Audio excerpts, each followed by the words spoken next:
As you know, it's been a busy week for the ad hoc committee, for the Madlanga inquiries as well, providing enough drama to rival a prime-time soap opera.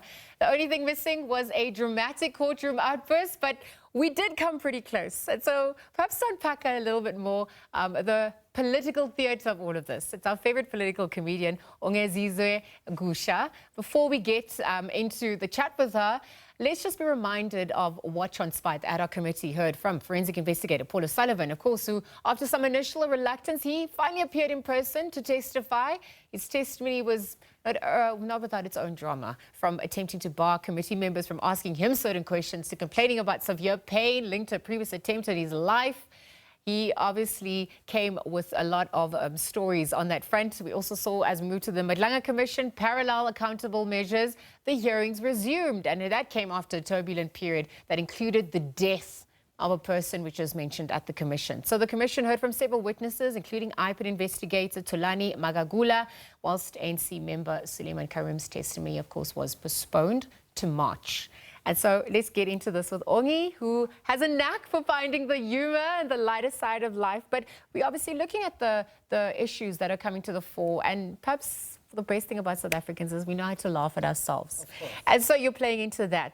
The omissions and commissions that happened this week. Tell us a little bit more about what you witnessed and what added to the theatre of life that you produced. Firstly, thank you very much for inviting me again. I'm feeling much comfortable now. Oh, well, we are looking forward to your insights. Tell us what tickled your fancy this week as we looked at what transpired. Ooh, yes. This was a long week. Yes. The testimonies this week were just out of this world. I'm telling you, in one of the testimonies that we had at the ad hoc committee, I was falling asleep, literally. It was just going on and on. It almost felt like a grandfather. You were gathering around your grandfather, and the grandfather was reminiscing about the wars that they went to. I was actually visualizing myself with him, holding his hand, going with him, and yeah, out of all of those stories, there was literally nothing, according to me. Yeah, we obviously trying to see with this phase now where this is all headed, right? Because the questions are coming, but the finger pointing is also happening, and everybody is, you know, washing their hands and abdicating responsibility. I know you had a video this week as well, so let's take a look at this, and before we get into what happened at the ad hoc committee, enjoy. Academy or the police training center here in Paarl, am I correct? Chairman, I went on a train-the-trainer course where we were trained to train. So, yes, so that's what I'm asking. So I'm asking, when did you qualify? How long did it take? How long was that course? A three-month course. Okay, thank you. And then you were qualified after 3 months to train other reservists? To train, the course was a train-the-trainer course. Well, So after 3 I was months. trained to train. Okay. And it was a 3-month course at an academy in Paarl, the SABC Academy in Paarl. Is that what you're saying? Don't know what the question is, Chairman. The duration of your course, was it 3 months at the SAPS Academy in Paarl? That's correct, Chairman. I don't even know where to start because I know what you're thinking. Sala, let's backtrack. So he came into the country as a tourist, then an investor, then he had that 3-month course, then he was training. Then we obviously saw how he entered into police and how he was assisting on that front. It's quite the resume, right? Yeah. One that doesn't make sense at all. Make the math for us. Like, make it work. Like, make us understand what is actually going on. And then there was a part where he went on about, don't ask me about things that happened on what... We need to know. Pre-1994. No, we need to know what actually happened. Does he even have metric at this point? We're trying to find out, does he have metric? What do you have to hide? But nonetheless, I am glad that actually that proceeding didn't go on until the end, so that it gives them a chance also to cross-examine and go back to the interview and ask the right questions. Now, the next time that he's showing up, I feel like we should just press on. We should find out, actually, does he actually have metric? Okay, well, we're gonna ask those questions, I'm sure, as the work goes on. You complained about pain as well. So so I mean, if you're gonna reenact this for us, what also comes to the fore on that front? Because this is dramatic. It's just part of what he's coming out to say why he couldn't, fulfill what he needed to at this point. Yeah. You know, the ANAs are not part of what we are there for. We're not there for the ANAs and whatnot. But then we are a very understanding country, and we wouldn't force the man to sit there with pain. So, yeah, we had to let him go, and we're expecting him to come back. We can't wait. Well, you spared us of a video there. Let's also look at the Madlanga Commission.